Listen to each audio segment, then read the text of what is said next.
Everyone knows the name Vijay Mallya, the king of good times, the really flamboyant tycoon. Yeah. He's basically the face of one of India's biggest financial controversies. Right? Absolutely. And for 9 years, nearly a decade, he's been pretty much silent in the media. Yeah, quiet. But now we've got this deep dive into some pretty unique sources. We're actually getting his side of the story publicly after all this time. Okay, so what have we got? Right, so we've been given quite a stack of material. The main thing is this really long interview. It's the first time he's spoken publicly like this in years. And there's a case study overview, too, plus other articles, research. Yeah. We're calling them our PBR sources collectively. They give us the context, the common narrative. Gotcha. And look, our mission today, it's not about judgment, not taking sides at all. It's purely about unpacking these sources. We want to pull out the key insights, some surprising details maybe, and really understand the story from his perspective. Right, just hear a side. Exactly. It's a complex story, and honestly, he presents a version of things you probably haven't heard before. Okay, yeah, let's set the stage then. You've got this huge, larger-than-life image, right? Then the empire just seems to collapse very suddenly, and then this intense scrutiny, media, government, everyone piling in. Intense is the word. So what does the man himself, the guy right in the middle of it all, say actually happened? Oh. Okay, let's unpack this. All right, so where does he start his story? Well, he kicks off talking about his childhood, actually, and the foundation his father laid. He was born in Kolkata, describes it as, a normal but pretty strict upbringing, big focus on education and hard work. He says his father was exceptionally intelligent, went to the Dunes school, and had really high expectations for him. And there's a key lesson he mentions, isn't there, from his dad? Yeah, he says it stuck with him, the importance of hard work, obviously, but specifically learning how to read a company balance sheet. Ah, the fundamentals. Right. And then this pivotal moment happens. His father dies unexpectedly young, only 59. And suddenly, Mallya, he's just 28, and he has to take over UB Group, United Breweries. Wow, 28, that's young to take over something that size. Yeah. And early on, he gets really fascinated by marketing. Says time he spent in America influenced that. Okay. And this leads to a key insight, he says. He realized India was kind of media dark for alcohol ads. Direct advertising was banned. Ah, right. The restriction. So what did he do? He pioneered surrogate advertising, promoting the main alcohol brands through things like Kingfisher water or sponsoring music, fashion, sports, even motor racing. Smart. Finding a way around it. He basically became the brand ambassador himself. He wanted to give his brands personality. Kingfisher, that became the king of good times. McDonald whiskey was golden moments. So those taglines weren't accidental. Not at all. Very deliberate. And he also tells the story about a really bold move his father made back in '77. Morarji Desai, the prime minister then, was talking publicly about bringing in nationwide prohibition. Oh, wow. That would have been huge for their business. Huge. But his father, apparently, was just adamant it would never work in India. He'd seen it fail in the U.S., understood how much revenue states got from alcohol. So he didn't panic. Quite the opposite. Based on that conviction, they actually bought up alcohol brands on the cheap from others who were panicking and selling out. And that strategy, Mallya claims, is what made them #1 by a long shot. That's quite a gamble, but it paid off. Seems so.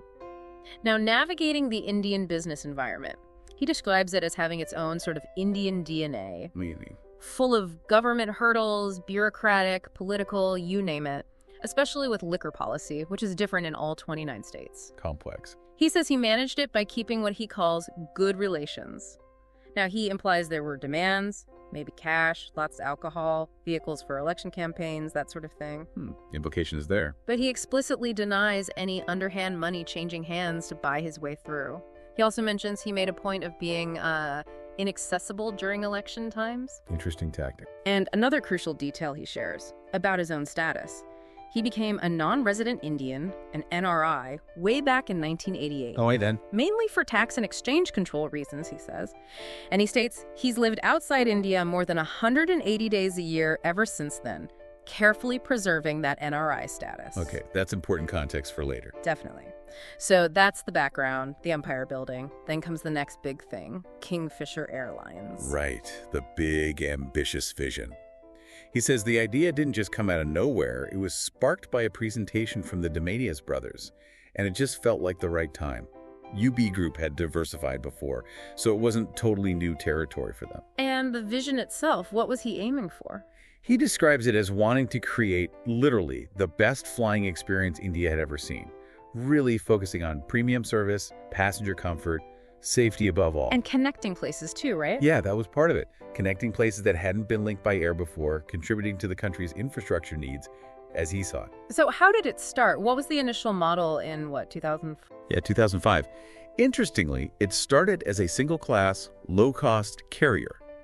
But, and this is the key, with a difference. Okay. Based on his marketing background, his belief that Indians really value food and entertainment. Yeah. They included in-flight entertainment and meals, which was pretty unusual for a low-cost airline back then. Ah, so low cost, but not quite no frills. Exactly.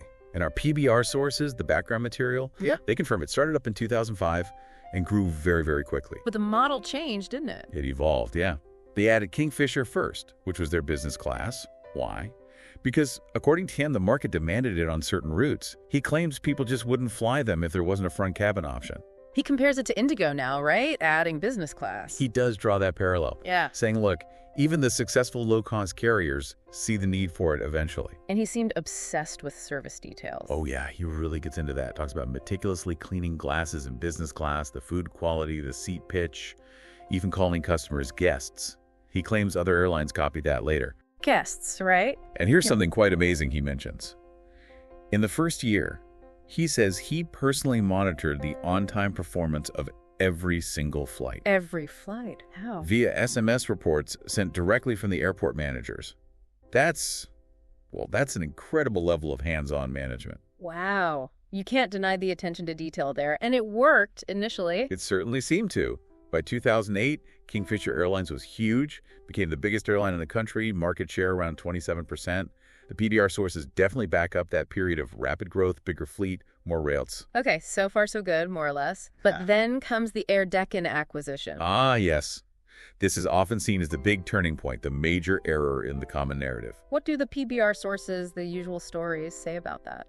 Typically, they frame it as a massive mistake. They suggest he overpaid a figure around $137 million, often gets thrown around. Right. And the main reason cited is that he was desperate to get an airline that was already flying internationally, or could soon, to bypass the DGCA's 5-year rule. You usually had to operate domestically for 5 years before getting an international license. Okay, that's the standard version. What's Mallya's take? It's different, I assume. Very different. He presents it as pure business logic. He argues, look, the industry needed consolidation, and more importantly, they needed to eliminate a disruptor. Air Deccan. Yeah. Their famous 1 rupee tickets, he claims, were wrecking pricing for everyone.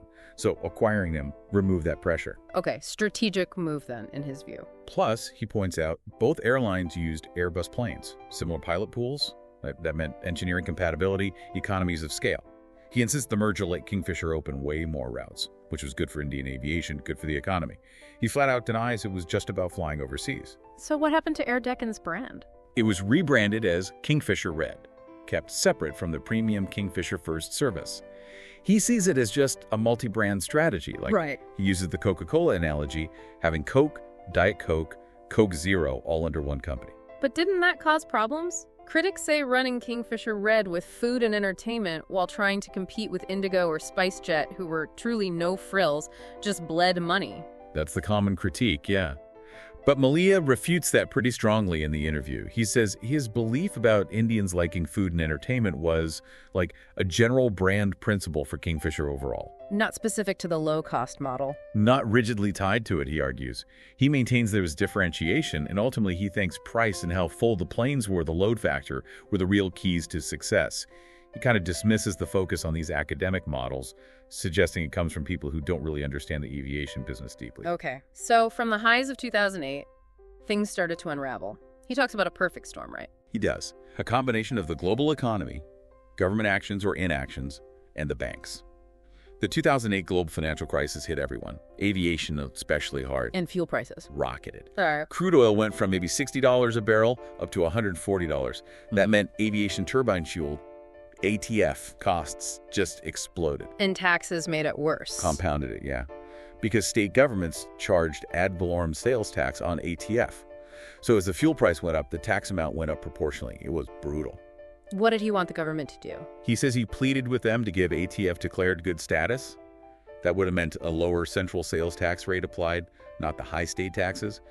But that didn't happen. And then there's this specific meeting he mentions with the finance minister. Yes, a really critical moment, he recounts. He says he went to Pranab Mukherjee, who was the finance minister then, explained how bad things were, said they needed to downsize Kingfisher significantly, lay off staff. Okay, facing reality.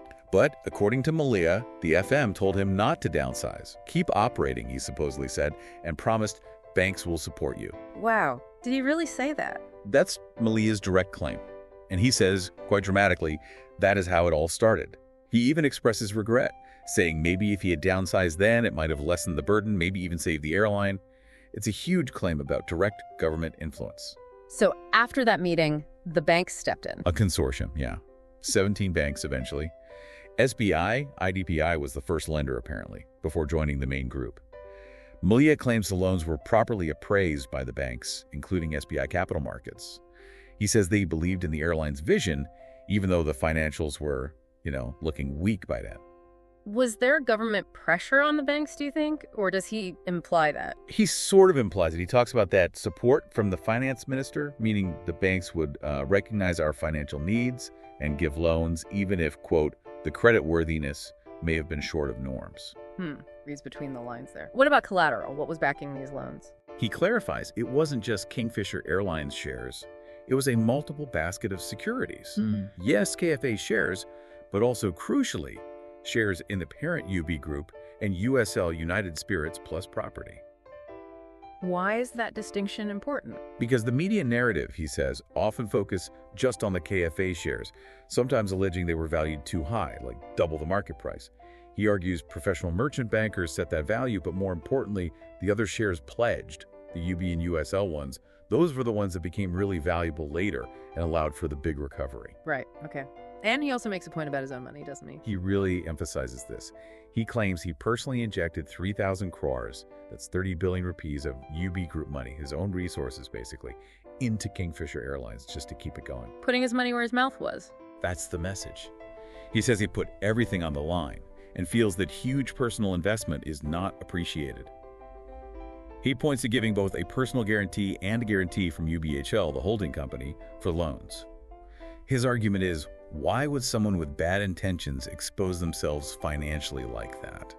It's a fair question, I suppose. But things kept getting worse. The cash flow crisis. Yeah, it hit hard. Disrupted everything, paying for fuel, airport charges, catering, and critically, salaries. Which brings us to the employee non-payment issue. That was and is a huge part of the public anger. How does he explain that? He tackles it head on. He explains international staff did get paid. Why? Because money from ticket sales in the UK was available locally there. Okay, but the Indian employees? They were not paid, and his explanation is specific. He claims 260 crores of UB Group's money, which could have potentially been used, was frozen by the Karnataka High Court, under the control of the government and the banks. Frozen funds, so he couldn't access it. That's his claim. He says UB Group actually applied to the court, asking them to release those specific funds for salaries.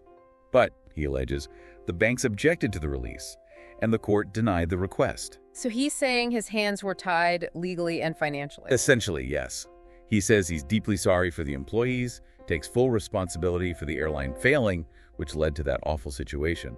But he insists the reason for non-payment to Indian staff was this legal block on the frozen funds. And any other money would have been frozen too? He argues yes. Any attempt to inject fresh cash would have just gone into the frozen pot. He strongly denies he willfully withheld pay or that he was enriching himself while they suffered.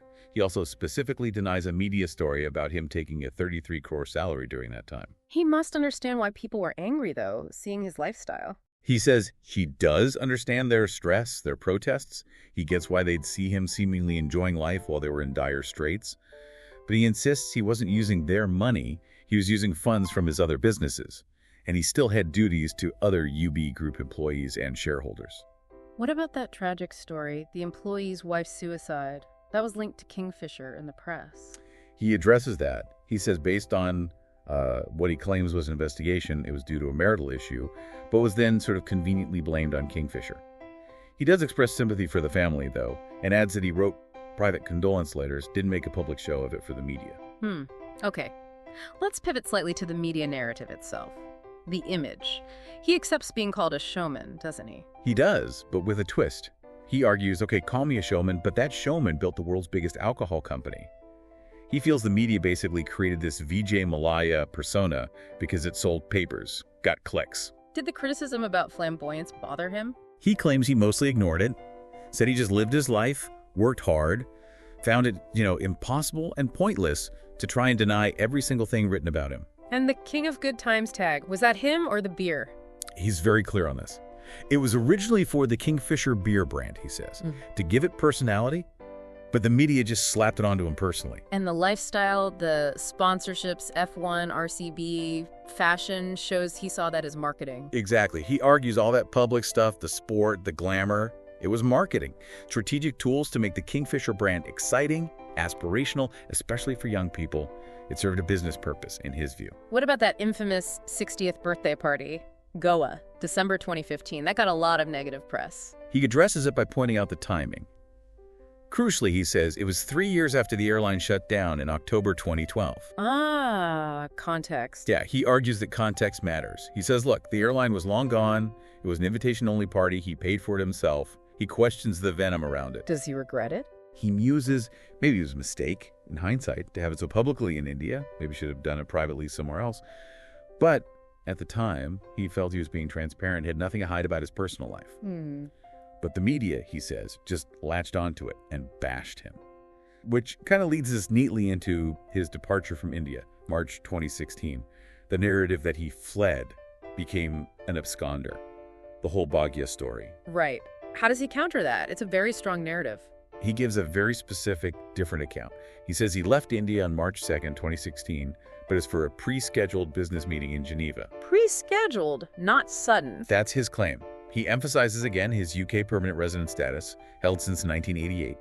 Says he traveled back and forth constantly for 32 years, no issues, always maintaining his NRI status, over 180 days out of India per year.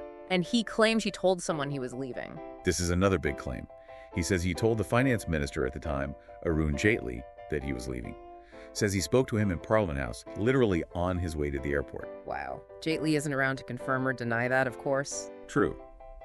Mallya also dismisses the media reports about him leaving with tons of luggage, multiple suitcases, says it was just a normal trip. What about the claim there was a Supreme Court hearing scheduled the next day, March 3rd? That's often cited as the reason he left. He flatly denies that too. Claims there was no such hearing scheduled or directive issued for that date, despite it being widely reported. So if he didn't flee, why didn't he come back? What trapped him in his view? The passport. That seems to be the key event for him. His Indian passport was suspended on April 15th, 2016, then fully revoked on April 24th. So he couldn't travel back even if he wanted to. That's exactly his argument. He says the revocation trapped him in the UK, prevented any intended return. He sees it as a denial of his constitutional right to a passport as an Indian citizen. And he points out he was still a sitting member of parliament, an MP, at that time. Okay. And since then, it's been the extradition fight. Right. Pursued by the CBI and the ED. Yeah. He makes a point about the UK extradition proceedings. Says they were just a prima facie check. Basically, the UK court just looks to see if there's enough of a case on the surface to send it back to India for a full trial. It wasn't deciding if he was actually guilty or innocent. Just whether India had a case to answer. Precisely. He also mentions Swiss and French authorities froze some accounts, but again, based on India's request, not because they found him guilty of anything, his core stance is that he feels the CBI and ED concoct, fabricate, and present false evidence. Strong words. Very. He insists he's innocent until they prove him guilty, but feels he's been treated the opposite way. He paints himself as defending against the might of the government and banks acting as prosecutors. Okay, let's dig into those specific allegations they're making. Siphoning money, misrepresentation, collusion. How does he respond to those? He denies them vehemently. The CBI claim of siphoning 423 crores, the ED claim of laundering 3,547 crores, he says absolutely not. So where did that money go, according to him? He argues it went out for totally legitimate airline expenses, paid in foreign currency. Things like aircraft leases, buying spare parts, mandatory maintenance checks overseas, stuff absolutely essential to run an international airline. Not into his pocket or lifestyle? He explicitly denies that. He questions what laundered even means here. Did he steal it? Did he use it for his lifestyle with KFA funds? He says no, and challenges them to show the proof. Where's the evidence of siphoning? What about the charge of misleading IDBI Bank, maybe colluding with their management to get loans? Denies that too. He points out the IDBI board, which importantly had reps from the Reserve Bank of India and the Finance Ministry on it. They were the ones who appraised and approved the loans. And IDBI got their money back, didn't they? That's a key point he makes. He cites IDBI's own public statement from 2021 saying they recovered their principal and interest, about 753 crores. So he argues IDBI was paid in full. How could the money have been siphoned if it was recovered? Good point. What about the Kingfisher brand valuation? Using the brand itself as collateral, was that fraudulent? He denies any fraud there. Says he hired reputable independent firms Grant Thornton, Brand Finance, to do the valuations. Submitted the GT report. The bank did its due diligence and accepted it. His argument is simple. If the bank thought the valuation was dodgy, why accept it as security? He calls it a frivolous allegation made up later, in hindsight. Okay. And the private jet use, that always comes up. Yeah, the media liked that one. He says, look, the jet was owned by Kingfisher Airlines. It was a company asset. The CBI claimed misuse for personal trips. Mallya sort of shrugs this off, saying, yeah, if he went on holiday, he might use the company jet if it was free. But is that really the core of this massive case against him? He questions the focus. Fair enough. What about the F1 team sponsorship, Force India, or the IPL team RCB? Was that misuse of airline funds? He frames those as business decisions. He states the F1 team actually sent money back to Kingfisher Airlines, £10 million at one point. And the money spent on RCB, the cricket team, was for advertising, like getting Fly Kingfisher on the umpire uniforms. Business uses to promote the brand, he argues, not personal misuse. Okay, this brings us to maybe the most critical part of his counter-narrative now. The debt versus the recovery, the numbers. Exactly. This is where his argument gets really pointed. First, the debt amount. He cites the official debt recovery tribunal, the DRT certificate. It stated the amount owed was 6,203 crores plus interest as of July 2017. 6,000 crores, roughly, not the 9,000 often quoted. Right. He specifically calls the 9,000 crore figure used by media and even PMO the imagination, says the official number is lower. Now, our PBR sources, the background stuff, they often do use the 9,000 crore figure, but sometimes also mention the DRT figure being closer to what Mallya says. So there's some consistency there. Okay, debt around 6,200 crores plus interest. What about settlement offers? Did he try to pay before leaving? This is another surprising claim he makes. He states he made 4 separate settlement offers to the banks between 2012 and 2015. 4 offers. Before he even left? Yes, including one offer made formally before the Supreme Court. He says the proof is in the court records. He claims the banks refused all of them back then. Why would they refuse? He suggests they wanted more, maybe held out hoping for a better deal. And he adds they eventually got lucky because the shares he'd pledged went up so much in value later. The PBR sources do mention one big offer, around 4,000 crores, made just before he left in March 2016, which the banks apparently refused because they wanted interest too. Mallya's account pushes that timeline of offers further back. Okay, so he claims he tried to settle. Now, the recovery, what's the number he puts on that? This is the bombshell figure he uses. He cites recent official statements the finance minister in December 2024, a Ministry of Finance report, acknowledging that a massive 14,100 crores have been recovered from him. 14,100 crores recovered. Recovered. Through the sale of his assets that were attached. He says the DRT recovery officer and the official liquidator for UBHL have even stated in court that the banks are now fully paid from these recoveries. Fully paid from 14,100 crore recovery on a 6,200 crore principal debt. That seems more than fully paid. Considerably more, yes, even accounting for interest over the years. And this leads to something he finds really strange. What's that? The bank's behavior after this huge recovery. He claims they haven't given him a final statement of account, despite him asking repeatedly.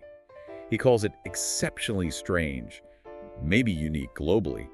He's even filed a petition in the Karnataka High Court, asking the court to order the banks to give him the statement.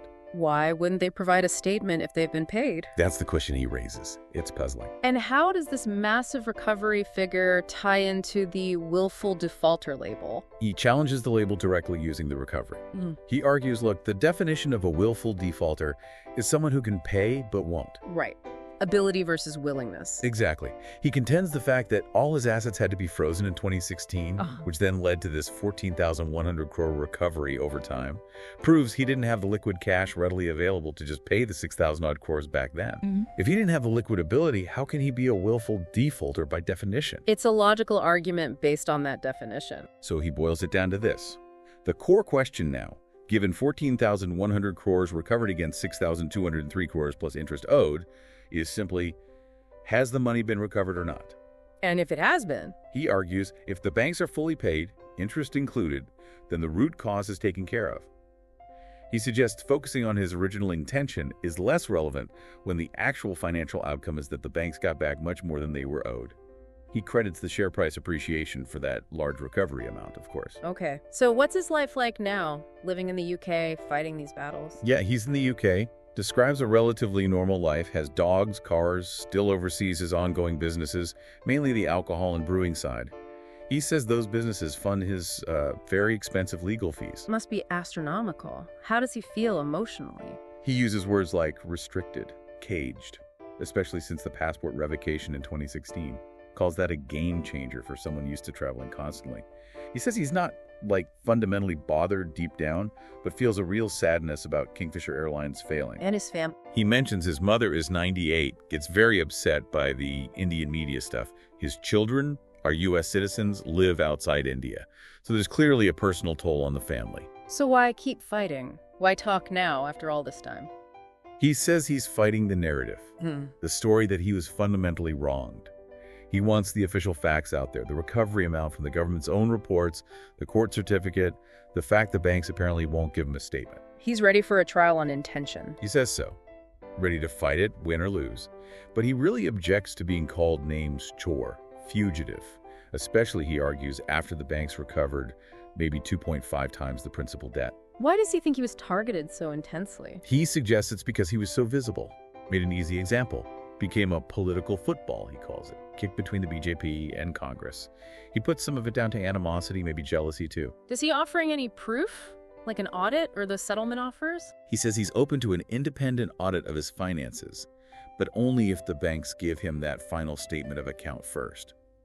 And he repeats, he can provide proof of the settlement offers from the Supreme Court records, if needed. Does he express regret? Beyond sadness for the airline? He's careful with the word regret, doesn't seem to use it much generally, but he does specifically express deep sorrow for the Kingfisher failure, and especially the employee suffering. He acknowledges that, yeah, to many Indians he's seen as a big failure, but then when he looks in the mirror, he doesn't see himself that way. One last thought. Does he think staying in India back in 2016 would have changed anything? He considers it. Says maybe staying in cooperating might have stopped him being labeled a fugitive or chore. He concedes leaving definitely made his case look worse publicly. But he still maintains he didn't run. Yes. He insists he left on a pre-planned trip during a very hostile climate and argues he actually needed to be outside India partly to manage and sell assets somewhere overseas to eventually pay the banks, something he felt he couldn't do effectively if he'd stayed. So quite a different story he paints. It really is. This deep dive, based largely on his first big interviewee years, contrasted with the PBR sources, the common narrative. It presents a version of events just starkly different from the story most people know. Yeah, on one hand, you've got the familiar story. Flamboyant tycoon defaults on huge loans, flees the country. That's the headline version. Right. And on the other hand, you have Vijay Mallya's detailed account. A business failure made worse, he says, by the economy and government policy, followed by this relentless pursuit, even after, he claims, the banks recovered far more than they were owed, and despite his earlier attempts to settle. So the key takeaways from his side that you, the listener, might want to chew on. That recovery figure, 14,100 crores versus the 6,203 crore debt plus interest. His claim of making 4 settlement offers that were refused, and the banks now supposedly not providing account statements. The frozen funds argument as the reason for not paying Indian employees. And his long-term NRI status and routine travel versus the passport revocation that he says trapped him. It definitely throws up some big questions, doesn't it? About how complex business failures are handled in India, about the sheer power of the media to shape perception. Absolutely. And maybe about what justice really looks like when you have these massive recovery figures clashing with accusations of fraud and willful default from years before. So, based on hearing his side, unfiltered for the first time in a while, what do you think it tells us about who really gets to control the narrative in these huge, complex public sagas?